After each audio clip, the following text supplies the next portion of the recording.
The opinions expressed by the host and guests in this show are not necessarily the views of Children's Health Defense.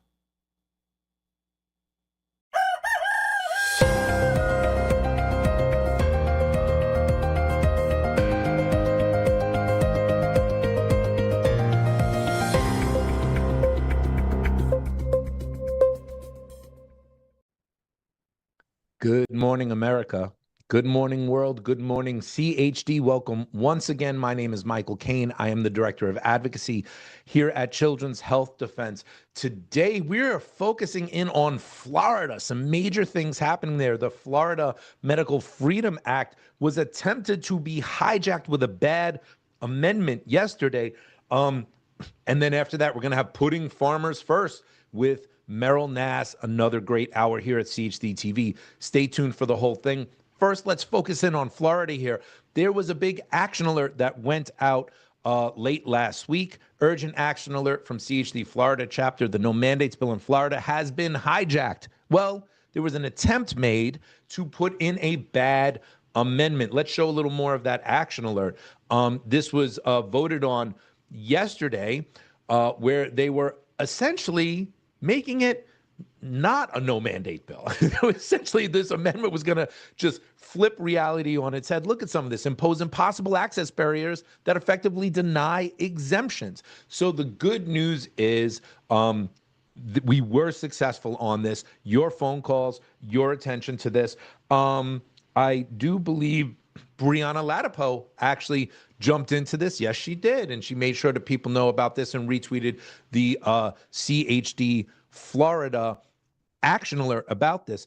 So today I have Maija Hahn coming on the show in just a bit after we get through the news, who is head of the Florida CHD chapter, to talk about exactly what happened, what went right, what went wrong, what's going right, what's still going wrong, because Tallahassee in Florida, I'm told, is a snake pit. Listen, Freedom, Florida, right? I'm in New York. I can't tell you how many friends of mine just fled to Florida in search of freedom, religious freedom, medical freedom. But there's still lots of dangers at that state house. We need to know about it because what happens there is going to have national implications. If we could do things in Florida, we could do them other places. If we can't do them in Florida, what can we do in New York? What can we do in all these other places, right? So we need to stay focused on what's happening on these critical state houses. Before I bring Maija on, let's get into some of the news.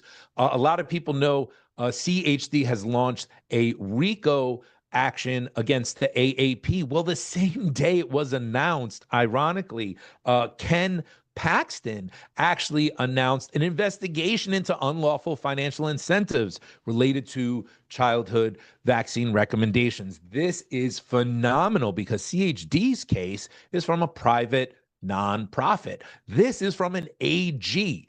So what this attorney general is asking for, it's really demanding. They really don't get to say no to this. So this is very, very exciting. Very exciting. We're seeing some situations where big pharma and their cronies and the AAP are likely to be held accountable, and the light of day is finally going to be shined down. Fingers crossed, we hope. This is great from the great Jay Bhattacharya, head of NIH. The WHO now claims it never supported lockdowns in 2020. Let's look at some of the receipts. February 2020, the WHO Potemkin tour of China proclaims the Chinese lockdown proven to stop human transmission chains buying time for vaccine development, spinning reality on its head. I'm going to say it's a good thing that the World Health Organization wants to say they never supported lockdowns. That means they know they were on the wrong side of history. So I will place that in the win column for us. If they got to run away from that narrative, that's proof that we're winning. That's proof that the truth is winning, and that support for freedom and medical freedom is on the rise. So this is a very important. CHD has a military chapter that is closely watching these developments. Feds for Freedom is another organization I'm in touch with watching these developments. Military, there's an executive order returning unvaccinated soldiers who refuse to get the COVID shot to their jobs. Things are moving slowly and such. But here we had the Secretary of the Navy issuing an official apology to warriors of conscience who were unjustly removed from service by the unlawful COVID-19 vaccine mandate. Let's show a clip of this. To the sailors and Marines who were wrongfully discharged during COVID, we failed you. We will never allow this to happen again, not on my watch. We are ready for you to come back, and we want to correct your records. You are warriors of conscience, and we need people like you back in the force to accomplish peace through strength. We're righting this wrong, and it starts with this formal letter of apology.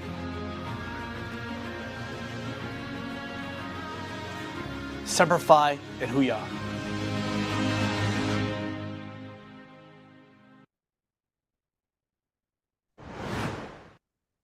It is good to see all of this moving forward, not nearly fast enough for all of us who were fired. A lot of you know I was fired for not getting the COVID shot. I was a special ed teacher for over 14 years in New York City and lost my job because of that. Speaking of that, recently in New York City, we had a Zoom with attorneys Sujata Gibson and Christina Martinez that was absolutely magnificent in terms of what the legal landscape is for fired unvaccinated workers in New York City. Sujata Gibson, Christina Martinez did over an hour of just honestly a hopeful update of what is happening with the lawsuits. A lot of you know I lost my personal lawsuit recently, but two people also named as plaintiffs in my case won. And what Sujata and Christina had revealed is that that precedent is being used all across the nation to bring people back to their jobs, to give back pay, to reinstate. So while justice wasn't done entirely for the 25, 26 plaintiffs on my case, it was for two of them, and that has set a solid precedent. There's also many more cases that are still happening. As Sujata Gibson told me, Brown versus the Board of Education was 20 years in the making, 20 years of litigation. I hope that that's not what we're looking at. But if it is, CHD is going to be there, and they're going to make sure to back this up and keep going for everybody. Good news out of Tennessee. Tennessee stopped the pesticide liability shield bill from moving forward. This is a big, big deal because we have a national effort to codify immunity for the pesticide manufacturers, but it's also happening state to state. Stands for Health Freedom did some great work there. Shout out to Bernadette Pager, who was just doing great work at the Capitol, staying in touch with me and everybody while this was happening. They were able to stop it. Shout out to the Maija Report for reporting on it and being on top of this as it was happening. Absolutely phenomenal. And we are going to be talking about the medical freedom bill in Florida. Of interest this morning when I woke up, I saw in my Instagram feed that Hawaii has just put forward a no mandate bill as well too. That's right. Deep Blue Hawaii has just put this forward, and their governor, Josh Green, one of the people who, let's just be frank, hates Robert F. Kennedy Jr. more than almost anybody else on the planet. They have him in his own words here. According to Josh Green, he is not a mandate guy. Let's show that reel. Not mandating. I'm not a mandate guy. Do you still believe vaccines shouldn't be mandatory, or have you changed your mind on that? No, I am firm in my convictions about this. I don't personally believe in vaccine mandates. Even them, I'm not going to mandate vaccinations. That's not my MO. I understand we have different opinions on that in society sometimes, but I just say that we should give people choice and we should honor and respect their stories. Not mandating. I'm not a mandate guy. Josh, I'm not a mandate guy either. That's amazing. This is amazing. I didn't know we had so much in common, because when Robert F. Kennedy Jr. was up for Senate confirmations in D.C., I was there. I was wearing this shirt. I brought 100 people from New York supporting him. You were there lobbying against him, but we're both not mandate guys. Josh, oh my God. I didn't know we had so much in common. Okay. To be continued on that. Watch out for that in Hawaii.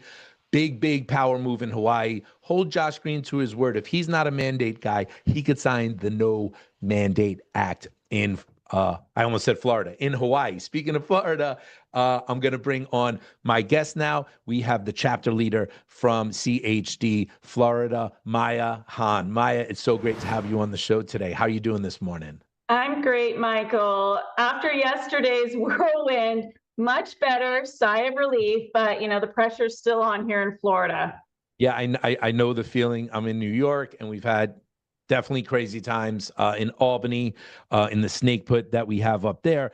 Tallahassee's pretty rough as well, too. So we got a lot to talk about, but let's first talk about this action that just broke a few days ago, trying to hijack this Medical Freedom Act. Let people know what was trying to be hijacked and then what actually happened. Well, it is funny. A lot of people look to Florida, like you were saying, as the freedom state or the medical freedom state. We have a fantastic governor and Surgeon General Ladapo who has been, at the forefront of exposing things, making sure we have good bills moving forward for health freedom. And, back in last fall, they got on a big press conference and said, we are going to eliminate vaccine mandates in the state of Florida. And we were ecstatic about it. And then we were waiting and we were waiting and we were waiting for the bill. Because what most people don't realize is that was an announcement that they eliminated vaccine mandates here in Florida. They can't do that without the state legislature. Our Surgeon General Ladapo, he can actually take he has the power to take a couple of the vaccines off the schedule of mandates for school, but most of the vaccines are required the legislature to actually repeal that law to make sure that we do not have mandates. So we waited, and the bill has never come. And the bill is not going to come, guys. I hate to be the bearer of bad news, but Florida will continue to have mandates through this session and for the foreseen future. What we did end up getting was what they call the Medical Freedom Bill, which has some good things. It pushes the needle forward a little bit, but the mandates are still going to be in place. It's adding a philosophical exemption. We currently have medical and religious, so it's adding that third exemption. It's adding ivermectin behind the counter, not needing a prescription, but you do need to be counseled by a pharmacist. And it's requiring doctors give informed consent prior to a vaccination. So those are some really good things about this bill. And so we've been supporting it, although we've been disappointed that Florida will not be the first state to get rid of vaccine mandates. So the bill's been great. There is some problems with our Senate Bill 1756, where it still is solidifying that they have a right to take and force quarantine during people that are not vaccinated or show symptoms of a communicable disease during an outbreak, which is bad because there's no stipulations about what this disease is, what the mortality is, any due process. They just give them, all the power they want to force quarantine for who knows how long. So that's a part of this bill that we really need to ask for amendments for. Yesterday was a win because at the last hour, an amendment was placed over the weekend. That's why we were very grateful that we had so many people here that follow CHD, followed through with an action alert to ask our lawmakers to vote down that amendment. So Senator Harrell put one in the middle of the night and said that if we're going to go in and get a conscientious objection exemption request, and then she added religious, which we already have, if we want to have any kind of exemption outside of a medical exemption, we need to go get a education consultation from a certified doctor or nurse. And we all know what those are like. I fled the state of Michigan, which has all three exemptions, but had to endure the demoralizing counseling sessions, the shame sessions by the public health department as an informed parent and a mother of vaccine injured children, had to endure a counseling session before they would sign on the line. And I had to sign, and people in Michigan have to sign, that they are They understand that they're jeopardizing their children's health and the public. It's very, very dangerous that a parent needs and is required to sign that. And that's what we were looking at here in Florida. So grateful we won that. They voted it down, and this bill has now passed through that Senate committee with 2 more committees to go, where we're going to keep working on it. But, we have work to do. And, one thing that was really shocking, and I really want our listeners to understand, is as I watched that committee meeting, everyone that testified there, we had about 15 people from the public testifying. It was more like from Big Pharma and Big Medicine testifying against this bill. We didn't have a single person in Tallahassee that testified for this bill. And this is free state of Florida. So I think, if this is a lesson for all of us to understand that we need as many people as possible in Florida to be in Tallahassee this session. Big Pharma's there, Big Medicine's there. We have all of these massive lobbyists that have a lot of people that are testifying and being a voice in Tallahassee. Where's our people? We have to get there. We have to be loud. Wow, that's so important. It's when people think it's just going through a committee vote, they sneak in a bad amendment overnight. We're not paying attention to that as much as to a bill passing, a bill going to the floor, the action alerts, the call. It's so important that we're actively engaged. We were flashing the website up here, fl.childrenshealthdefense.org. Go there. That's your Florida chapter. If you're in Florida, sign up. You'll be getting updates. We're definitely making sure to keep people aware of what's going on. I have to admit some ignorance. I didn't realize your Florida bill wasn't part of the Model Medical Freedom Act that has just launched the coalition. I had made the incorrect assumption that it was, but it looks like in Tallahassee, they weren't able to get sponsors to actually put that bill forth, which would end all mandates, vaccine mandates, mask mandates, quarantining healthy people. All of this stuff is taken out by that. But in New York, somebody did enter it. We have a bill here, but it's a Republican. It has no chance of moving because we're a supermajority of Democrats. But it's interesting for people to be aware of precisely where Florida's at, because just like you said, Maija, that means no more mandates in Florida. It's all over the place, getting millions and millions of views, and it's actually just incorrect right now. And I keep seeing media pop up new articles that there's no vaccine mandates in Florida, and it's a lie. Why do they keep pushing this lie? It's not true. Yeah, we have that in New York. We always get this meme that kind of jumps up in headline that fired unvaccinated workers rehired with back pay. And it hasn't happened. We're still on appeal, and it's funny how that zeitgeist can just kind of take over and stop. Even in our own community, even in the medical freedom community, it happens. It's so important that we're out here correcting the record. I want to move on to discuss a bill you have helped to introduce. It is backed by CHD Florida chapter, CHD National, and many other groups are supporting this as well too. I just call it the SIDS bill. Why don't you educate people on what this bill would do? Yes, the SIDS bill. Technically here in Florida, they're calling it the Medical Examiner's Duties Bill, Senate Bill 188 and House Bill 819. And it basically, we're going to be the first state that requires medical examiners across Florida.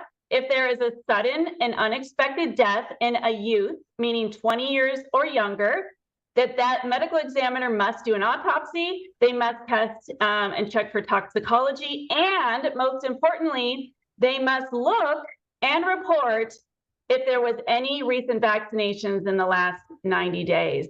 Believe it or not, medical examiners across the country are not checking vaccine records and recent vaccinations when a child suddenly and unexpectedly dies.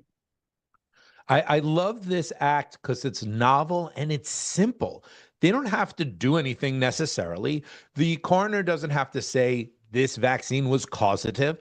Just document. Just document, just get the documents, put it together. How can you be opposed to that? How can we be opposed to having the most possible medical information that we can have? How could that be a bad thing? I think this could actually have a huge, not just in Florida, but every time I hear you bring this up or other people bring it up, when people are learning about it for the first time, they're like, oh my God, I need that in my state. We got to introduce that bill. It really seems to almost be infectious, no pun intended, in people's minds. When they hear about it, they're like, wow, that's really, really a great idea. Well, and it's so easy for every state because we already have a federal database that is collecting SIDS and sudden youth.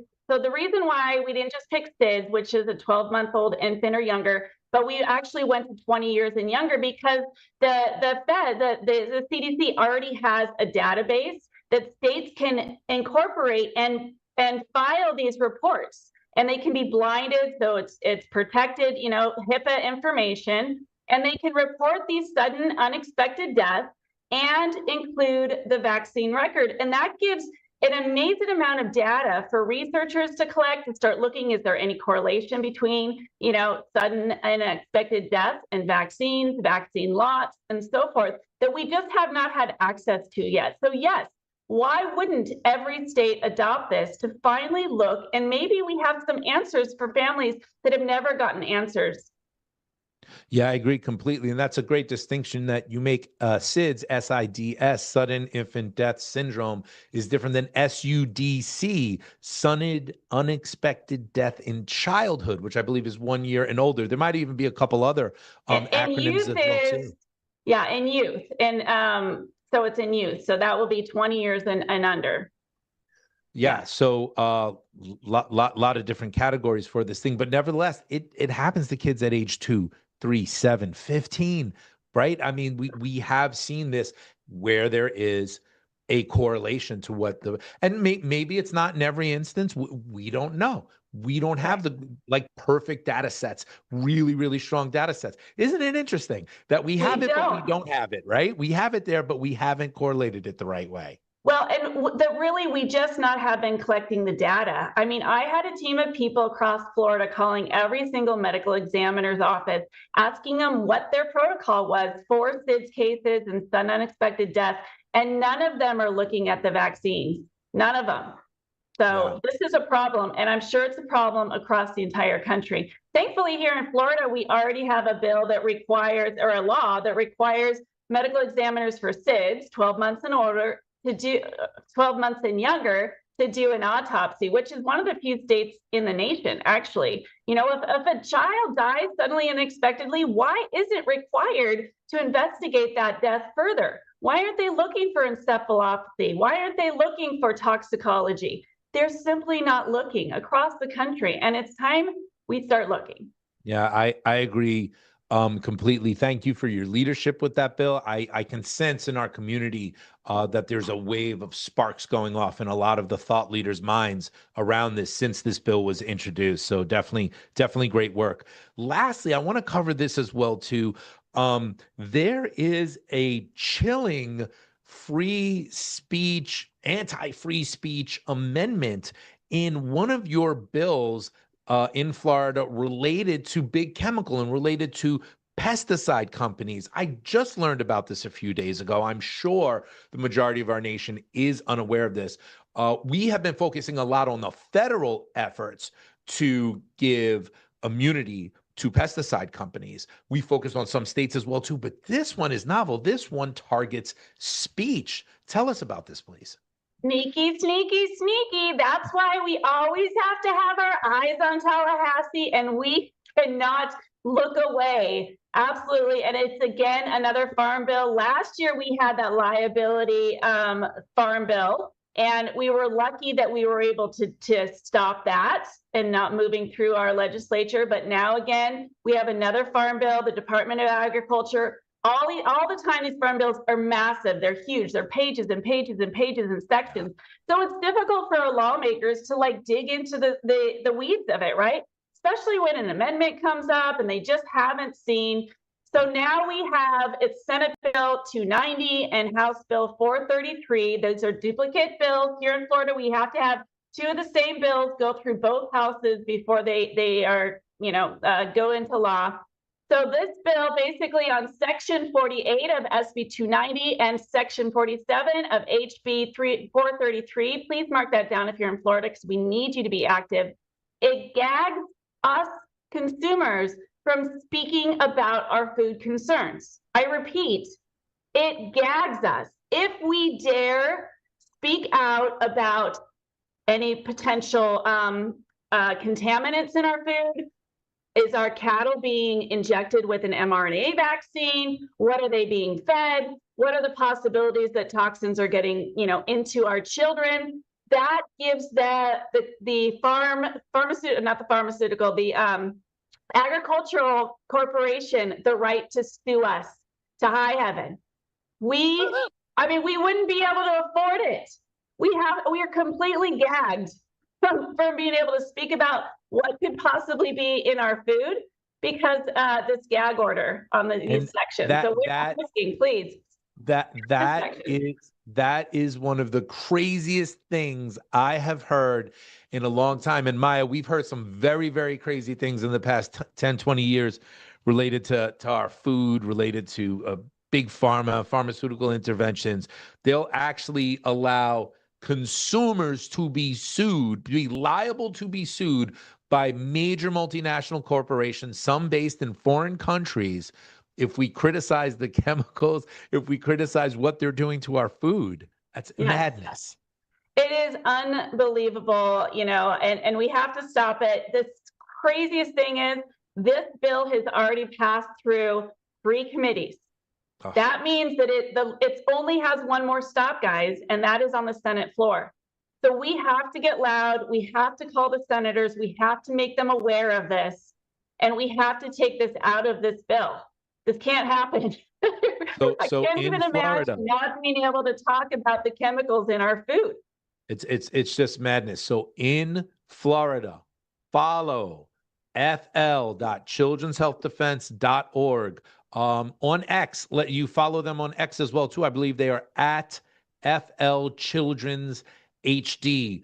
Follow them. We're going to be getting this information out to you. Get active, stay alert, be ready, get engaged. Don't just kick your feet back and throw your hands up over your heads because you're in Florida. No, there are problems coming that we didn't even know were going to exist this year.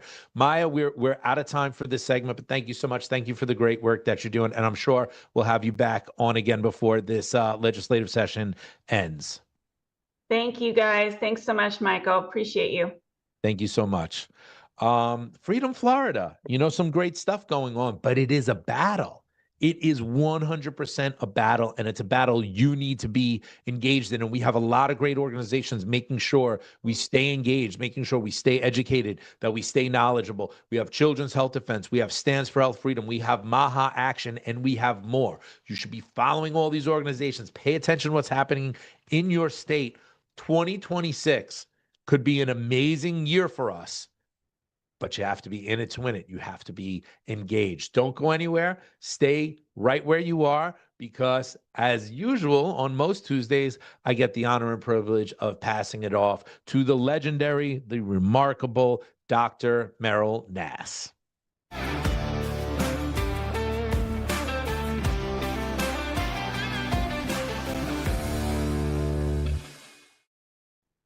Good morning, CHD. Welcome to my show today. I am back with John Klar. John, you may remember from our symposia on food and farming, is an attorney, an author, and a farmer. And he is also part of Maija Action, working to try to bring the Maija goals to Washington and to the United States. So I'm thrilled to have him back. He's a good friend. And John, tell us not only about the book you've written already, but about the 2 that are about to be published. Well, yes, I'm excited about that because I think they're pretty timely. And thanks so much for having me on, Doctor. I always enjoy our polite disagreements or our friendship. But no, I like that about you, that you're You don't let people slide. The next book coming out on March 17th through Skyhorse is called The Coming Food Crisis. And the second one is coming out, I believe, in May, and it's called Welcome to the Revolution. And it talks about the Maha movement. Okay, so the Maha movement is the revolution?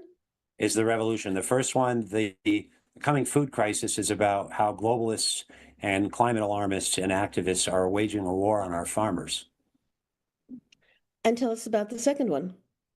That's called the Welcome to the Revolution, and that's about the bipartisan movement to come together about, well, food and farming in particular, our chronic disease epidemic, Bobby Kennedy, and also a little bit of a behind the scenes about how I, an obscure farmer in Vermont, ended up going to DC and working with Bobby Kennedy, and how exciting that is for me as a Republican to be working with mostly Democrats, and we don't even know because we're working on the same issues together, and that's very refreshing.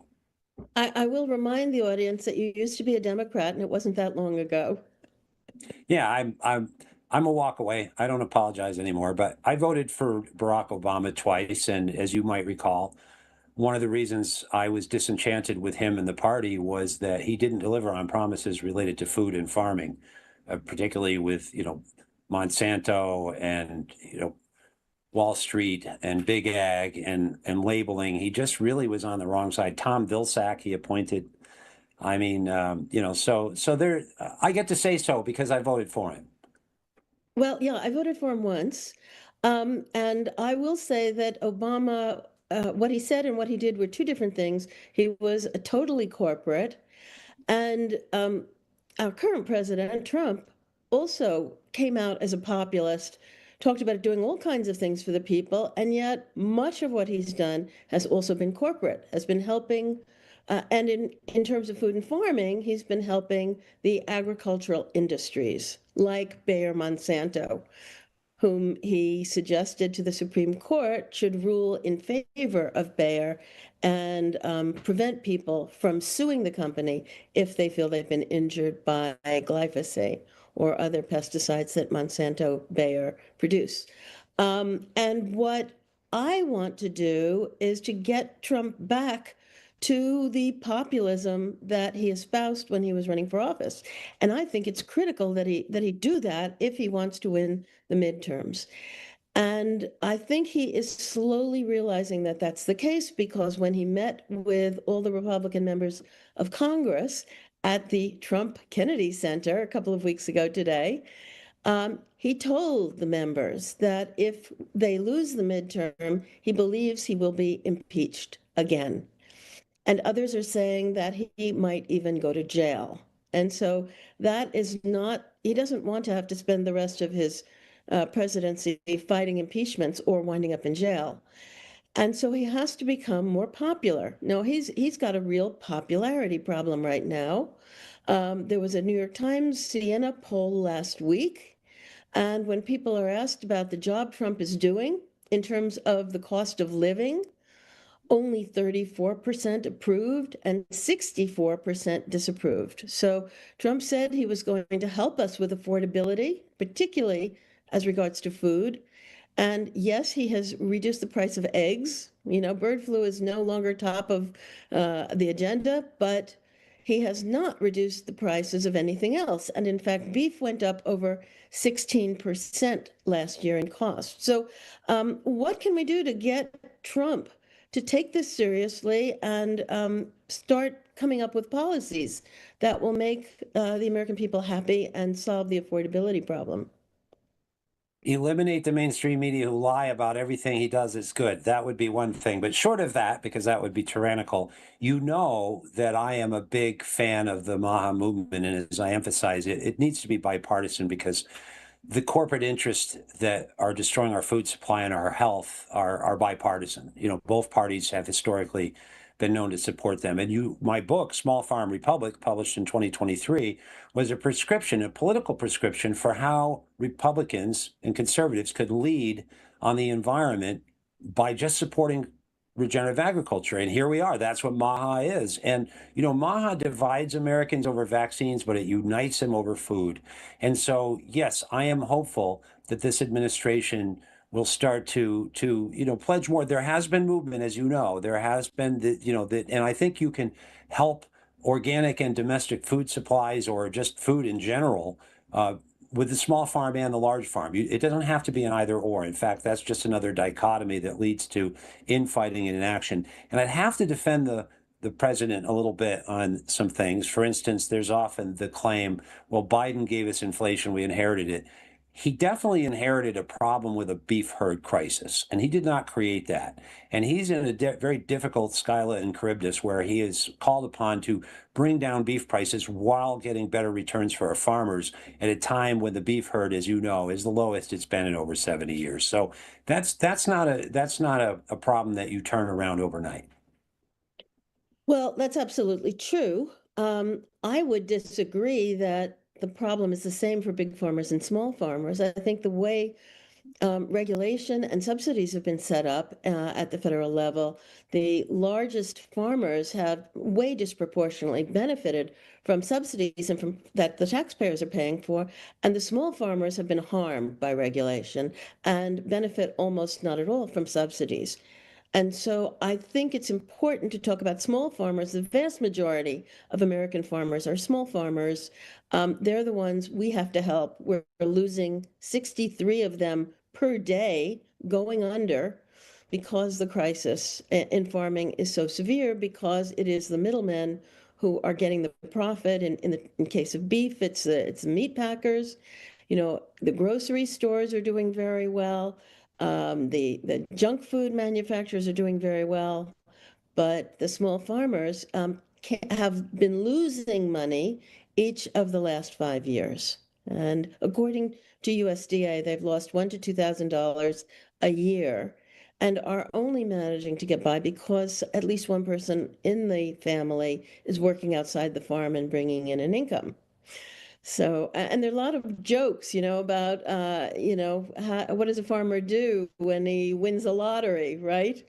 He gets to farm a little longer before he's used up all the lottery money. Gets to farm another year. Yeah, that's been a joke for the 25 years I've been farming. And I guess I prefer them to the lawyer jokes, with snakes and skunks and things. But I don't think you were actually disagreeing with me. The point I was making is that it doesn't have to be an either or. We have, and I agree. I mean, my book, Small Farm Republic, is about paring down the subsidies for large industrial agriculture and putting more of that into local farms and regenerative methods, right? Because that also helps the environment. It increases food quality, nutrient density, et cetera. My point is that this administration should be able to appease both the crop farming base and the regenerative Maija farming base, and it doesn't have to be, a one or the other. But I also would say, we have paid. This has been going on for 100 years, and we have paid these farmers, these large industrial farmers, to engage in the practices they use. We literally have paid them to do it. So to then vilify them doesn't seem like it doesn't get us far either. So we need to, and one of the things we're working on with Maija is to incentivize them with carrots and rewards, including market rewards, for employing more regenerative practices and creating more domestic foods rather than be so driven by commodity markets, which, by the way, they are suffering in, and they also are suffering from inflation and high input costs. So I think we agree. I don't want to think that I could ever disagree with you on anything. Not that we couldn't do so, but I don't think that we're disagreeing on that. I'm just saying politically, we need to give more to the small farms and deliver on the Maija messaging that was used 2 years ago. And right. The Trump administration has delivered nothing to the small farmer so far. So that's 1.6 million people or families. Now, Brooke Rollins, who's the head of the USDA, today made an interesting statement, and I'll read it. 1 year into President Trump's second term, we have assembled a results-driven team that is fully committed to putting farmers and ranchers first, strengthening our national security through agriculture, restoring common sense to government, and protecting America's food supply. Okay, so she said that they want to do it, but they haven't been doing it. And here's how they can. So let me start by saying that New Hampshire took some of this into its own hands. Even though the inspection and sales of meat is regulated at the federal level, New Hampshire's legislature said, wait a minute, this is not working for our farmers. We don't have enough USDA inspected facilities to actually handle, slaughter, and process all the animals that are being produced in New Hampshire. And so the New Hampshire House passed a bill 2 weeks ago that would allow farmers, small farmers, to slaughter and process up to 3 cows a month, or the equivalent in other animals, without any USDA inspection, and sell directly to the consumer or to restaurants within the state. This is not allowed by the USDA. It was not allowed by Congress in a bill Congress passed 59 years ago. But it is necessary if we are to allow farmers, small farmers, to become profitable again. And so your thoughts? Well, I think I can speak to that because I've been on farm slaughtering for 25 years. And especially for smaller ruminants like sheep and other animals, it becomes much more expensive to use a USDA facility, even if you have one available. The custom processors have long filled the niche before they basically got destroyed by federal legislation for which they were not compensated. So if we really want to bolster our small farms, and this is a bigger problem, around the country, there are places where farmers have to wait a year to get an animal in for slaughter. And guess what? You still have to feed the animal, and that's just wasted money. In fact, that's the difference between a profit and a loss. So why would new farmers and young people want to get into farming when there's no way to get their product to their customers? So that's an imperative. And I also think there are some other things going on right now that are unprecedented that I could share if you're interested, particularly a showdown in Washington between some beef farmers. Let me stop you for a moment. I want the audience to realize that, a farmer is allowed to grow animals, to butcher them, to slaughter them, but he is not allowed to sell that meat. Okay? Unless a customer already owns the animal before it's being slaughtered, he cannot give that meat to a customer. And in fact, the way the law is now, the customer himself is supposed to slaughter the animal. So what this would do, so farmers right now can grow animals, slaughter them, butcher them. He has to eat it. The farmer has to eat it himself or give it away. That's the law. And what this would do is allow him to actually sell the meat and make a profit. It would also bring down the cost of beef or the other animal that he's processing. So it's a win-win for consumers. It's a win-win for farmers. And when you're only processing 3 cows a month rather than 5,000 cows a day in a large processing facility, nobody gets sick from those animals. The farmer has to maintain his reputation. And when people we work with sent Freedom of Information Act requests to the USDA and said, look, send us the reports over the last 10 years of illnesses caused by food that farmers on-farm slaughter has led to. Turned out USDA had no records of any illnesses whatsoever throughout the country over 10 years of illnesses due to farmers slaughtering and butchering animals. They were also asked about something called custom slaughterhouses. That is a funny term, but what it means is there can be small slaughterhouses that will slaughter an animal without a USDA inspection for a farmer, but they must label the meat not for resale. So the farmer can butcher the animal, or a custom slaughterhouse can butcher the animal, but again, it has to be given away or consumed by the farmer. There are bills, there have been bills in Congress, they have never passed, that would allow custom slaughterhouses to butcher the animal and sell locally within the state. Congressman Tom Massey has such a bill. There are over 40 co-sponsors, but still the bill has not gone anywhere since last year, and there are no additional co-sponsors. And with Trump trying to primary Congressman Massey because he is an independent, a wonderful congressman who we love, he may not get any more support. Now, okay, Washington State is a very interesting case. We don't know a whole lot about it. I read the article John sent me, and I'll just introduce it by saying the state of, so out in the East, most farmers own their land or rent it. But in the West, many farmers, and particularly ranchers, lease land that is actually owned by the federal government, or in some cases, state government.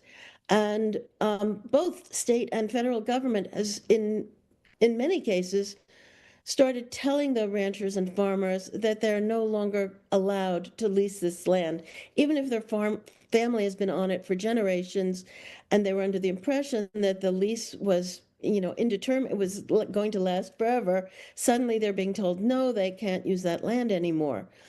In Washington state, the state told a farming family this, and decided that the land had suddenly, after 60 years with this family on the land, that it had become a wetland.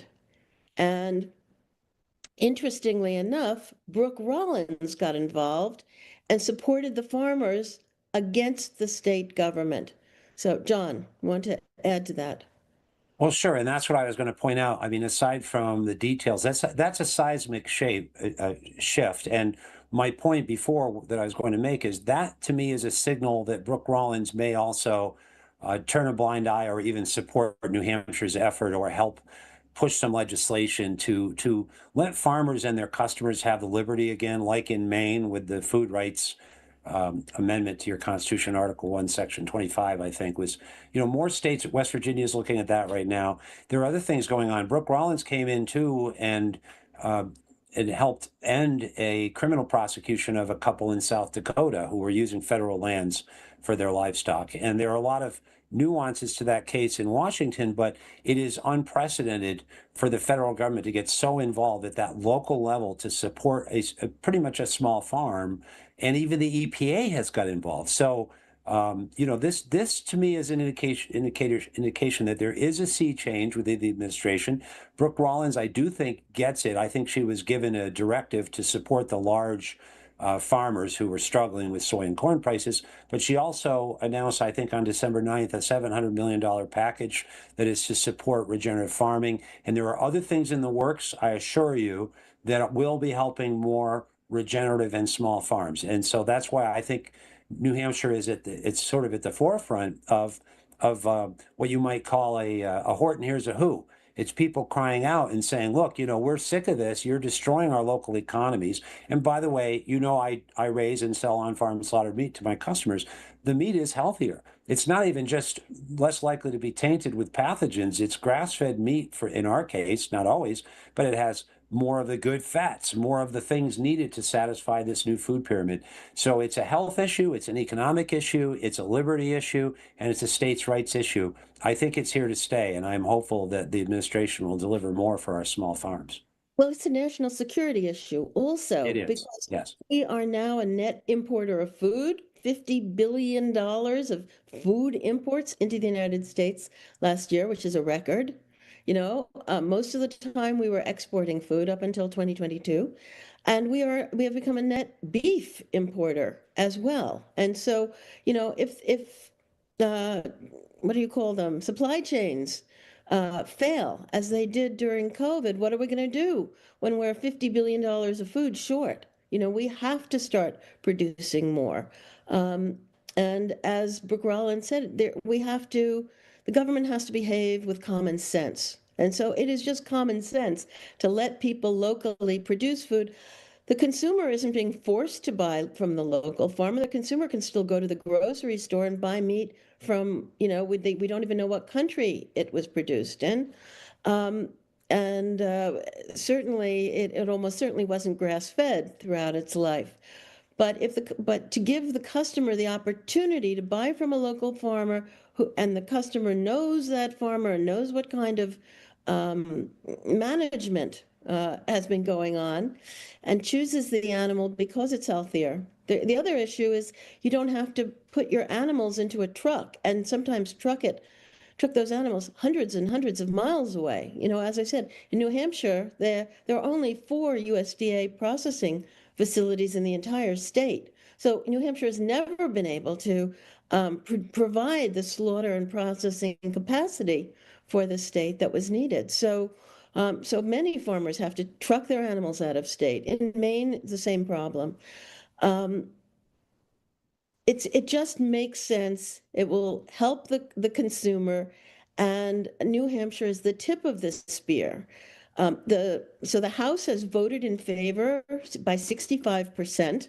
And that happened on January 7th, and it's going to the Senate next month, possibly in March in the New Hampshire Senate.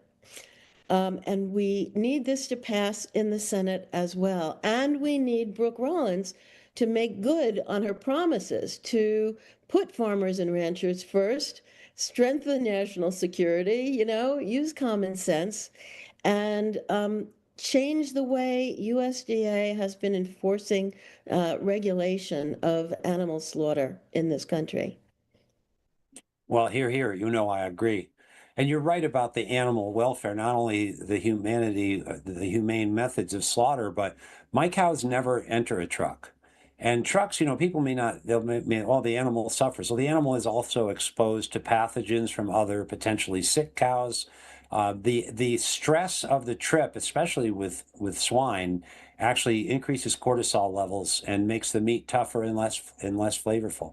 And I can say that over the last 20 years, that the price we receive for our beef and lamb has gone up fourfold in the case of lamb, because people are becoming more aware of where their food comes from, and they want healthy food. And this is an interesting demographic when you look at the midterms, which is that our young people, particularly Gen Z and millennials, that's one of the reasons the price of hamburger and beef is high is, well, we have a food pyramid that now increases the amount you're supposed to eat. We now realize that eggs, butter, and meat are actually good for you and not, as for some reason the government used to say, bad for you. And young people get this, and they want meat that is not adulterated with antibiotics or hormones. And so that's a huge market opportunity. And we actually cannot meet the domestic demand for these grass-fed and organic meats, or the foreign demand. We actually export those high cuts of meats and those quality meats. So this should be, again, tick all the boxes for both parties as a way to bolster our communities.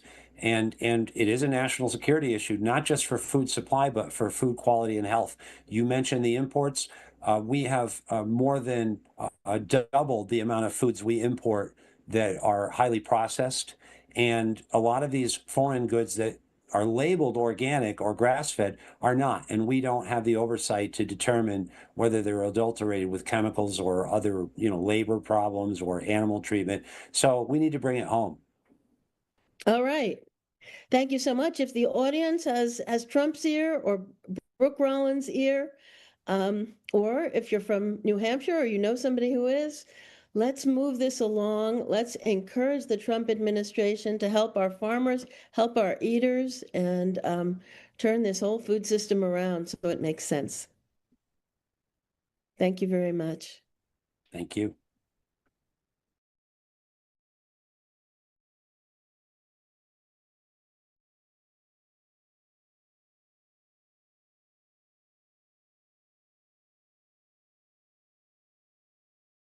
Tell us your name, please. Summer Rhea. Okay, you are going to talk about how America needs to brace itself. Yes. All right, let's go back. Tell us all about you.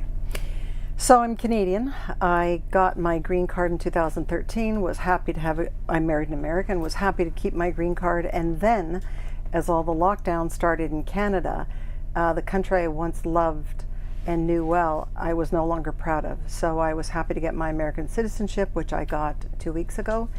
And now I'm a proud American, but I would like Americans to know that what you see happening in Canada, England, Australia, New Zealand, California, it will spread across the United States like a virus, and you won't be able to stop it. You have to get your freedoms now.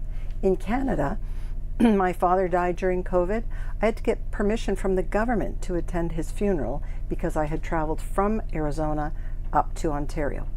And I had to get permission or I couldn't go. I had to stay in 2 weeks of quarantine, and I get that they were doing quarantining in the States too. But the masking and the quarantining went much longer in Canada, You couldn't get on a bus, a train, a plane. You couldn't leave your province. You couldn't go to a gym. You couldn't go to a restaurant. You couldn't go to a library. You couldn't go watch your children play hockey if you weren't vaccinated. And so the right to make decisions for your own body was taken away. Your right to do anything. My son and his wife, one works for the City of Toronto, the other is a school teacher with Toronto. They had to get fully vaccinated and boosted. So. How are they doing? They're doing well. They did have a child that has some challenges. I don't know if it's theirs, if that's it. So let's go back to Canada. To help America understand, because most people would just say, well, it won't happen here. We've got, great governors, we've got great, whatever. Why would it happen here? It's America.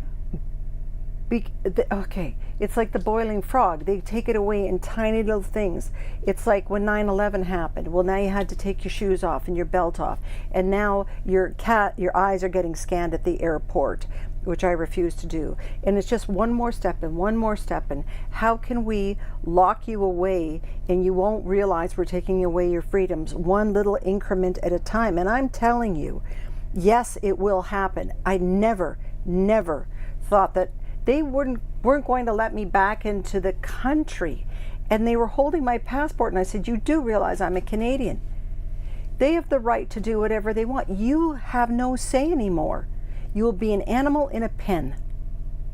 Like the people at the border right now. Sorry, I could get going in any direction. Our rights are being taken away. Okay, so what do you suggest that people do? Vote. Become educated, stop watching mainstream media, look at alternative sources. The Highwire is an excellent one. They research everything they do and then they email it to you on Monday, and you can see every document they used to create the show. There are lots of alternative ones that aren't being sponsored by the pharmaceutical companies or the pharmaceutical companies. CHD TV is a really good one as well for listening. What's CTV? The channel you're on right now. Oh, yes. Well, that reminds me of the interview that you and Dell did with Global TV in Alberta, and the gentleman was so uneducated, and that's just it. They have to read the narrative that's on the teleprompter because no one thinks for themselves anymore. And has no one put together the dots that everyone is saying the exact same thing on all the same news channels? They're being fed a script to read. No one thinks anymore, and we have to take back our brain powers before we're all AI. So you must have been a green card holder to become a citizen. Yes.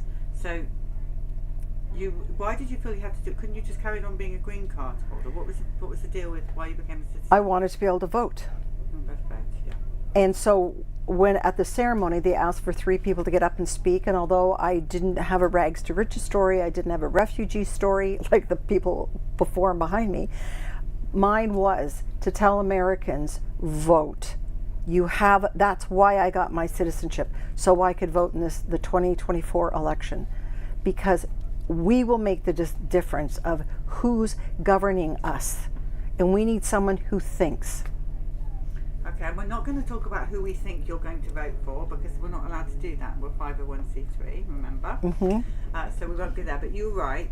People should vote if they're able and eligible, 18 and above. Vote, right? Yes. What else should people do?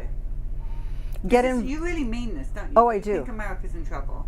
I drove an hour to come see the bus, and because I've always wanted to see the bus, it's unfortunate that the signatures all over the bus are heartache people have dealt with, but I believe passionately we have to stop this. In the United States, on the first day of birth, they give them the hepatitis B shot so that they can never say my child was normal till it got a vaccine. Well, no kidding, you gave it to it on the day it was born. And then I think they only did 4 days of testing on that, but Viagra got 10 years. Like, where is the sense in all of this? We have to Get involved in something you're passionate about, something that can make a difference. This is the world you live in, and if you what is the saying? To sin by silence makes cowards out of men. I'm probably butchering the saying, but I read that when I was 20, and it's true. We have to stand up. We have to have a voice, because otherwise the country we loved will no longer exist. You'll never get it back. Do we have any of the freedoms that we had before getting on planes? No, we never will. And it, like I said, it'll spread across this country like a virus. And United States, everyone thinks is the greatest country in the world. If this can be taken down, so will every single country in the world. Look at Canada. Look at England. Look at Australia. They locked people up in cabins. What are they going to do with those cabins later? I think they're for camps down the road. They didn't spend all that money just for a little pandemic. And the children as well. Their future. What's their future going to look like if we don't all stand up and say no? They won't have a future.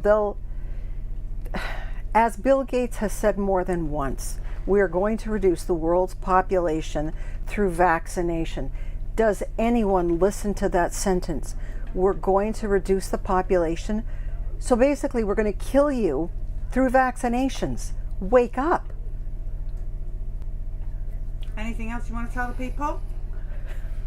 Without becoming political? No politics. I know. This is your God-given right. It's not by a few people that are self-appointed to tell the rest of the world what's going on.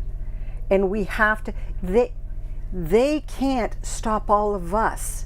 We can stop a few of them, but there's too many of us for them to stop us. Amen, sister. Thank you. Are we done?